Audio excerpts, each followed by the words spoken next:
The Voice Vista Podcast, venture by Pooja Prasoon.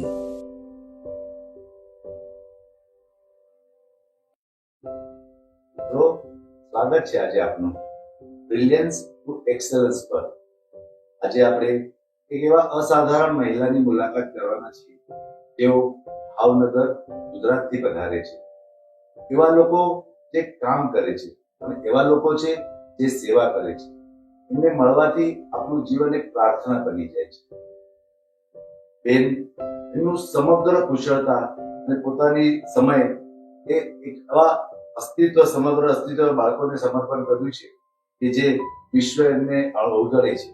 તે પણ જો એ લોકોને સમય આપવામાં આવે તો એ લોકો પણ તેજસ્વી તરીકે ચમકી શકે છે. નેહલબેન અંગ્રેજી સાહિત્યમાં સ્નાતક છે, પણ સહાનુભૂતિના માસ્ટર છે. તાલીમ દ્વારા તે શિક્ષક છે, પણ હૃદયથી એ માતા છે. એક સ્ત્રી જે માને છે કે શિક્ષણ એ માત્ર સિસ્ટમ નથી, તે ગૌરવ છે, ઓળખ અને સંભાવનાનું પૂર છે. મિત્રો, આ છે નેહલબેન ગઢીની વાર્તા. એક એવી મહિલા જે અવિકસિત અને વિકલાંગ બાળકો માટે 15 વર્ષથી પણ વધુ સમયથી કામ કરે છે. અને એ મહિલા કહે છે કે મારા 260 બાળકો છે.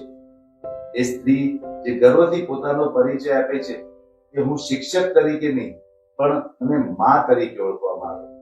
આવો મિત્રો, આજે બેન સાથે આપણે રૂબરૂ કરીએ.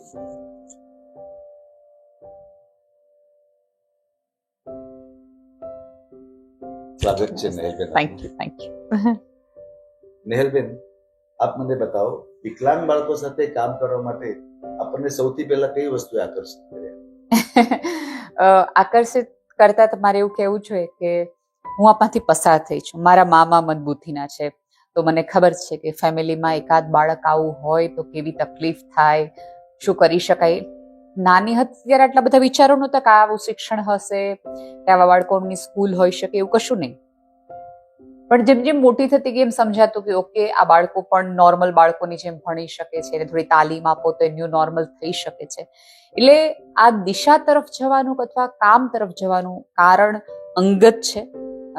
એટલે એમ કહી શકાય કે આ પીડામાંથી હું પસાર થઈ છું, એટલે મેં ખુદે જ એ પીડા સહન કરી છે. એટલા માટે હું અહીંયા છું. આ પીડાને તમે સેવાના અવસર તરીકે આગળ વધાર્યો. જી, એવું કહી શકાય.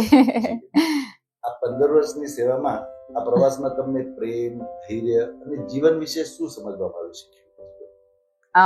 ઘણું જ બધું. હું બહુ જ અંગત રીતે કહું છું કે હું જે પણ શીખી છું એ મારા મનોદિવ્યાંગ બાળકો પાસેથી શીખી છું.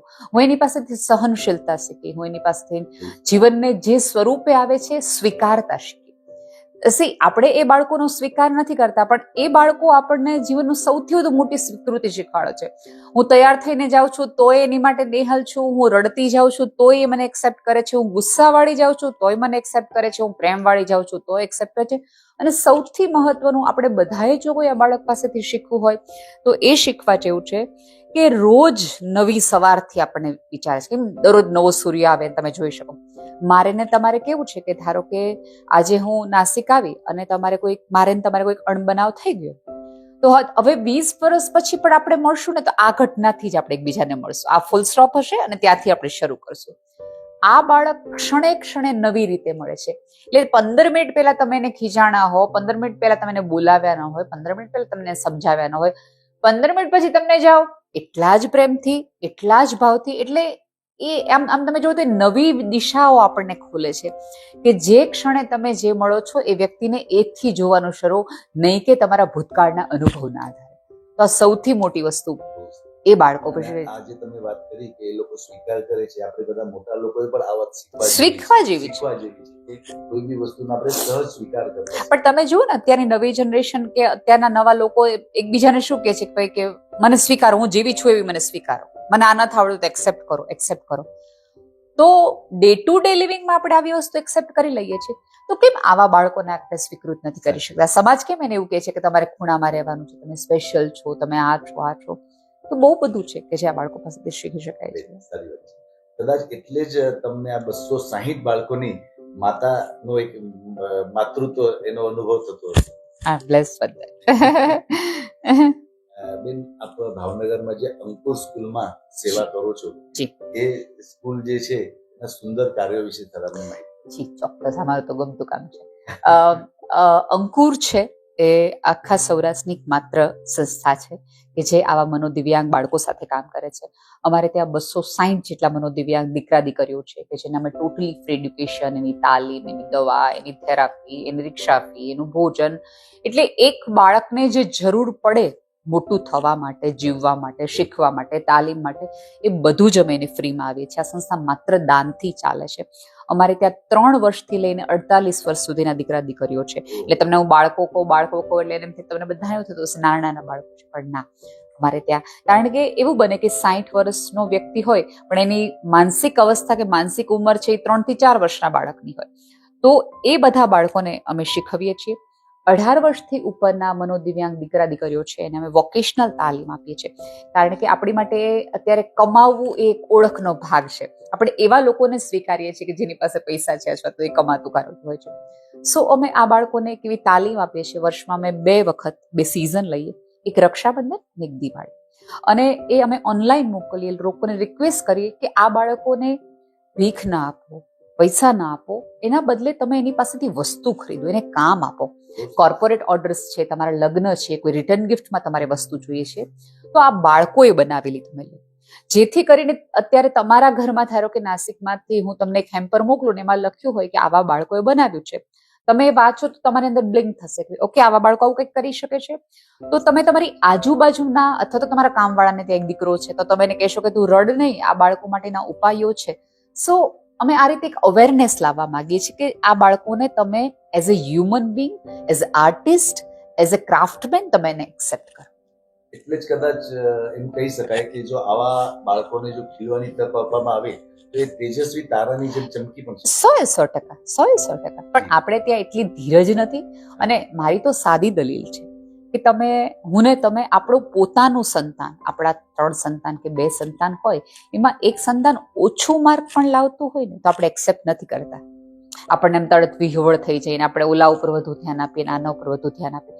તમે જો તમારું ઓછા માર્ક્સ વાળું બાળક એક્સેપ્ટ ન કરી શકતા હોય તો એ માની કલ્પના કરો કે જેનું બાળકને જમતા નથી આવડતું, બોલતા નથી આવડતું, એનો 28 વર્ષનો દીકરો પથારીમાં પડીને લાળ પાડે છે, યુરિન પાસ કરી જાય છે ને ખબર નથી પડતી કે શું ખવાય. એ માની તમે વિચાર કરો તો તમને સમજાય કે ઈશ્વરે તમને શું આપ્યું છે.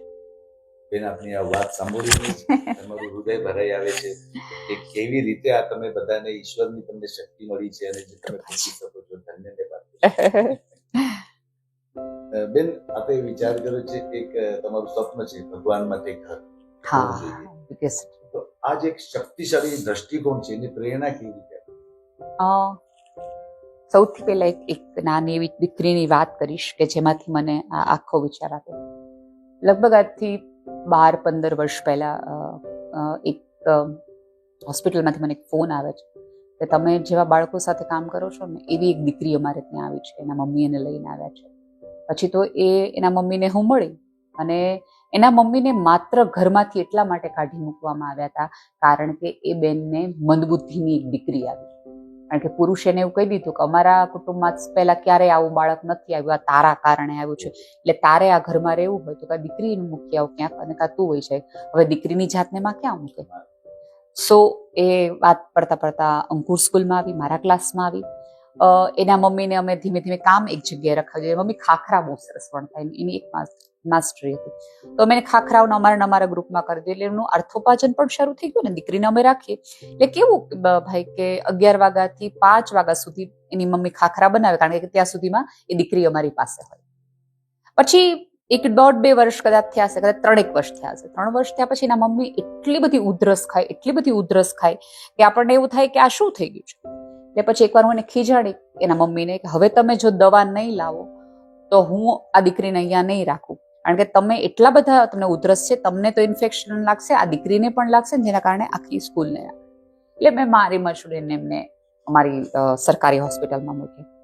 થોડીક વખત પછી સરકારી હોસ્પિટલમાંથી અનનોન નંબર ઉપરથી મને 1, 2, 3, 4, 5, 6 એવા બધા કેટલા બધા કોલ આવવા માંડ્યા. જનરલી હું ઉપાડું નહીં અનનોન નંબર હોય, પણ આટલા બધા હતા એટલે મને થયું કે ઇમરજન્સી કોઈ કોલ હશે. મેં ફોન ઉપાડ્યો અને ત્યાંથી એક બેન કીધું કે તમે અહીંયા કોઈ બેનને મોકલ્યા છે તમારી સ્કૂલના? એટલે મેં કીધું હા. એ બેને કે તમારો નંબર આપ્યો છે. એ બેને એવું કીધું કે મારે કોઈ આગળ પાછળ છે નહીં, પણ એક અમારા બેન છે, એને તમે વાત કરો. કે બેન તમે જે બેન મોકલા છે ને એને કેન્સર છે અને 3જા સ્ટેજનું કેન્સર છે અને મને એમ થાય કે હું આ દીકરીને ક્યાં રાખીશ, એની મમ્મીને કેમ સંભાળીશ, આખું બધું પછી તો શરૂ થઈ જાય. હું ને મારી ફ્રેન્ડ રિદ્ધિ મારીને ડ્રાઈવ કરીને ત્યાં ગયા હોસ્પિટલ, બધું રખાવ્યું, બધી વ્યવસ્થા કરી. પછી તો અમારા બધાની પરીક્ષાઓ શરૂ થઈ. એક શિક્ષક આજે આ શિક્ષક રાખે, આજે આ શિક્ષક દીકરીને રાત રાખે. દિવસ તો નીકળી જાય સ્કૂલ હોય એટલે, પણ રાત ક્યાં જાય, આમ કરતી છે. પછી 2 દિવસ પછી ડોક્ટર મને એમ કહે છે કે બેન આ બેનનું એટલું બધું મોટા સ્ટેજનું કેન્સર છે કે તમારે અમદાવાદ દાખલ દેવું છે, ભાવનગરની હોસ્પિટલનું કામ કરી શકે એમ નથી.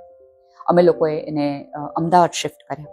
હવે ભાવનગર હતી તો હું એક દિવસ આખા દિવસમાં એક વખત એની માને એનું મોઢું દેખાડવા લઈ જાઉં, એટલે દીકરી પણ શાંત, દીકરી બોલી ન શકે, કાંઈ ન, પણ એની માને જોઈ એમ થાય કે ઓકે આ એક પાત્ર છે કે જે મારી યાર જોડાયેલું હતું.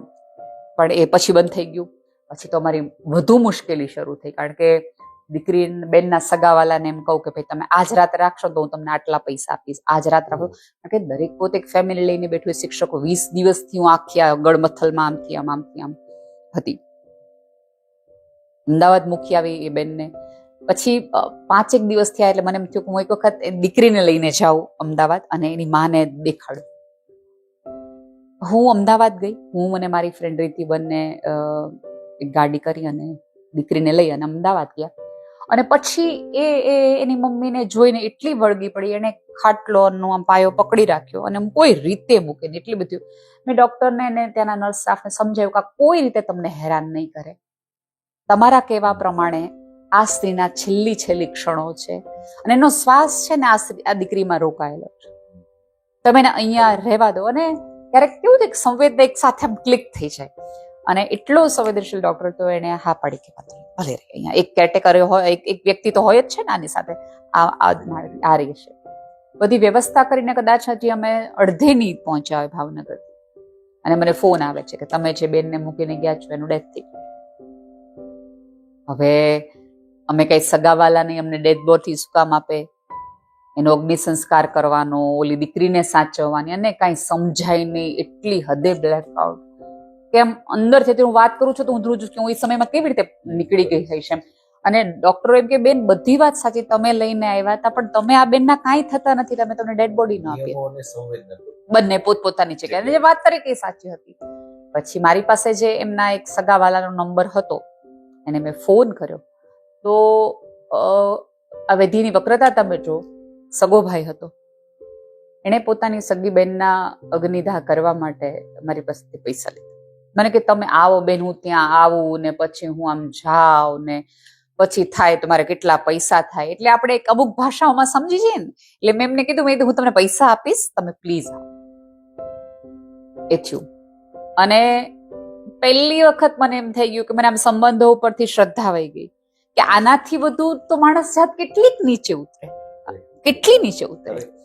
અને પછી મારી જે 1-1.5 મહિનો જે મેં કાઢ્યો છે, હું અહીંયા જાઉં, ત્યાં જાઉં, આ સંસ્થામાં જાઉં, સો કોલ્ડ આખા ભારતની અંદર સમૃદ્ધ ગુજરાત કહેવાય, એ ગુજરાતની અંદર પણ જો આવા કોઈ મનબુદ્ધિ દીકરા દીકરીઓ હોય, એને તમારે કંઈક મૂકવા જવા હોય, તમને દરેક ગામે 2 વૃદ્ધાશ્રમો જોવા મળે, દરેક ગામે તમને 8-8 ગૌશાળાઓ જોવા મળે, પણ આવી રસ્તે રઝળતી દીકરીઓને મૂકવા માટે પણ સ્થાન ન મળે. હું વંદન કરું છું એ સમાજને કે જેને રસ્તા પર રઝળતી ગાયો દેખાય છે, પ્રણામ આ સંવેદનાને, પણ એ સમાજને રસ્તા પર રઝળતી અને એબ્યુઝ થતી મંદબુદ્ધિ દીકરીઓ નથી દેખાતી, કે જેની માટે એક આશ્રય સ્થાન બને, કે જેની માટે કેવું ઘર બને. ત્યારથી એક ગાંઠ વાળી હતી કે જ્યારે ઉપરવાળો મને કંઈક આભારના આધાર આપે તો હું આ શરૂ કરીશ. પછી એની તુલસી પત્ર આપીને શરૂઆત પૂજ્ય મોરારી બાપુએ કરાવડાવી કે ભાઈ તમે આગળ વધો, અમે તમારી સાથે છીએ. પછી એક બહુ જ મોટા સંત જૈન સાધુ છે, નમ્રમુનિ સંત જે નમ્રમુનિ મહારાજ સાહેબ છે, એમને વાત કરી, એમણે બહુ જ મોટું ફંડ આપ્યું ને અમે લેન્ડ અત્યારે તો લીધી છે. એટલે અમે આમ કહેવાય કે જમીન લીધી છે, આમ જમીન નથી લીધી, કેટલીય માતાઓનું શ્રદ્ધાનું ઠેકાણું લીધું છે. અને હું એક એવી જગ્યા ત્યાં બનાવવા માંગુ છું કે કોઈ માં કે કોઈ પિતા પોતાના સંતાનને મૂકે ને તો એ છેલ્લા શ્વાસે શાંતિથી મરે, કે એક સેફ જગ્યાએ છે. મારે કોઈ એવી જગ્યા નથી બનાવી કે જેમાં એક હોલ બનાવો અને પ્રાણીઓની જેમ મૂકી દો. ના, મને એને માણસ તરીકે જીવવાનો અધિકાર આપવો છે. સો મારું આ બિગેસ્ટ એમ છે. પ્રાર્થના કરજો કે ઈશ્વર પૂરું કરે. તમારી વાત સાંભળી જે તમને જે ટેકો મળ્યો, સમાજમાં સંતોનો આશીર્વાદ મળ્યા, તો એક વાત યાદ આવે છે કે પ્રચલિત છે કે અગર ઈરાદો નેક હોય હા હા, અને દિલમાં ભાવ સાચો હોય તો કુદરત કાયનાત કાયમ કરે. બધો સમાજ આપણને એની વચ્ચે ટેકો આપે છે. બસ એવા આશય અને સાથે આપણે જ કામ હંમેશા કરીએ આવા છીએ. ટેકાથી આગળ જ સંસ્થા વધે. Thank you thank you so thank you. બેન, સમાજ તમારા મિશનને કઈ રીતે ટેકો આપે છે, અને જો તમે શું ઈચ્છો છો કે આ સમાજ આવા પરિસ્થિતિમાં આવા બાળકોને કઈ દ્રષ્ટિથી જુએ, કેવી રીતે સમજે? સમાજ પહેલા તો અમારી વાતને લોકો સુધી પહોંચાડતા વર્ગો છે. ધારો કે આજે હું આવી તો તમે મને પૂછ્યું તો અત્યારે અહીંયાના લગભગ બની શકે કે 100 લોકો આ વાત સાંભળે. 100 માંથી 10 એવા તો હશે ને કે જે પોતાની કમાણીનો એકાદ ભાગ આ બાળકને આપશે. ચલો, કમાણીમાંથી તમે નથી આપતા, દાન નથી આપી શકો, કઈ વાંધો નથી. અમારા બાળકો વર્ષમાં 2 પ્રોડક્ટ બનાવે છે, રક્ષાબંધન અને દિવાળી. કયો ભારતીય પરંપરામાંથી આવતો વ્યક્તિ કે જેને આ 2 વસ્તુની જરૂર ન પડે? તો વર્ષમાં 2 વખત આ બાળકોએ બનાવેલી વસ્તુ તમે ખરીદો. એમાં સુધી વધુ લોકો સુધી અમારી વાતને પહોંચાડો. અને મારી સાદી દલીલ છે કે પૃથ્વી પર 2% આવા લોકો છે. આ 8 અબજની વસ્તીમાં ઉપરવાળાને કોક શ્રદ્ધા તો મારા ને તમારા ખભા ઉપર હશે ને કે ભાઈ મોકલો થોડાક ને, આ લોકો સાચવી લેશે. અને ક્યારેક ઉપરવાળાનો આભાર એટલા માટે બનવું છે કારણ કે બની શકે કે 60 વર્ષે 70 વર્ષે પણ તમે ચશ્મા વગર જોઈ શકતા હો, ગોઠણના દુખાવા વગર તમે ચાલી શકતા હો.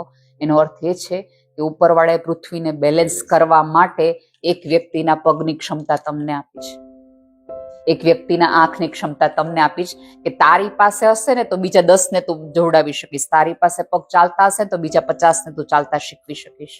તો 8 અબજની વસ્તીમાં મારા બાળકો તો મુઠ્ઠીભર છે. થોડા થોડા ભેગા થઈને થોડુંક તાપણું આપીએ ને તોય આ દીવો પ્રગટી જાય. પણ આપણી તકલીફ એ છે કે દીવાને જ્યારે તેલની જરૂર હોય ને ત્યારે પૂરવા ન જાય. દીવો ઓલવાઈ જાય ને ત્યારે બધા ભેગા થઈને દીવો કેમ ઓલવાઈ ગયો એની ચર્ચા કરે. પણ દીવાને જ્યારે જરૂર હતો, ધ્રુજતો હતો, ત્યારે કરવા વાળાની સંખ્યા ઓછી છે. પણ તોય ઈશ્વર મોકલી દે છે, તો જ આવી બધી સંસ્થાઓ ચાલે છે. બેન, મને ચોક્કસપણે યકીન છે કે આજે આ રિલેન્સ ટુ એક્સલન્સ પ્રોગ્રામ જોનારો જે બી શ્રોતાઓ છે એમને આપની વાત દિલ સુધી પહોંચી છે અને જરૂરથી આપણી સંસ્થાઓ સાથે જોડાશે, જરૂરથી સંસ્થા માટે મદદ. Thank you so much. બેન, આવા અનેક મુશ્કેલીઓમાંથી તમે પસાર થયા છો, અનેક મુશ્કેલીઓનો સામનો કરતો કરો છો, તો તમને શું વાત એવી છે જે તમને મોટિવેટ કરે છે આગળ જવા માટે કન્ટિન્યુઅસ કે આ મારા માર્ગ ઉપર હું ચાલતી મારે આ કરવું જ છે? આજે સંતાનો આપણા પરિવારમાં 2 સંતાનો હોય તો મા બાપ થાકી જાય છે અને બોલી દેતા છે હું તો થાકી ગઈ છું. આજે આ 260 બાળકોનું માતૃત્વ સ્વીકારી કરીશું, કઈ ચીજ એવી છે જે તમને મોટિવેટ કરે? મારા બાળકોની માતાઓ, એ સ્ત્રીઓ જેટલી મને હિંમતવાન અને આશાવાદી સ્ત્રીઓ નથી લાગી. આપણે બધા બહુ પોઝિટિવ વાક્યો બોલ્યા રાખીએ ને પોઝિટિવ વાત ફોરવર્ડ કર્યા રાખીએ ને, પણ હકારાત્મકતા દેખાડવાની આવે ને ત્યારે આપણે જીવતા નથી હોતા. મારા બાળકોની મમ્મીઓને હું જોઉં ને તો મને થાય કે આના જેવો સંઘર્ષ તો કોઈ કરી જ ન શકે. એને ખબર જ છે કે એનું બાળક ક્યારેય સાજું નથી થવાનું, એનું બાળક ક્યારેય એને કમાઈને દેવાનું નથી, એનું બાળક ક્યારેય એને જાત્રા નથી કરાવવાનું, એનું બાળક ક્યારેય એને દાદી કહીને કહેવા વાળોનો કોઈ એવો સાથ નથી આપવાનો. તેમ છતાં એ સ્ત્રી 30 કિલોમીટર 2 રિક્ષાઓ બદલીને પોતાના બાળકને તેડીને, પતિનો માર ખાઈને, સમાજના મેણા ટોણા મારીને, તેમ છતાં એ મારી સ્કૂલે આવે, 2-2 કલાક કસરત કરાવે. કોઈ કેમ કે અહીંયા જાઓ તો અહીંયા જાય, કોઈ કેમ કે આમ કરો તો આ કરે. આ બધું કરે છે ને તેમ છતાં એ સ્ત્રી હસતી હસતી પાછી જાય છે ને, એનો ચહેરો જોઉં ને તો મને એવું થાય છે કે યાર, હું બધું હોવા છતાં ક્યારેક ફરિયાદ આપણે ઉપરવાળાને થઈ જાય કે તું શું કરે છે.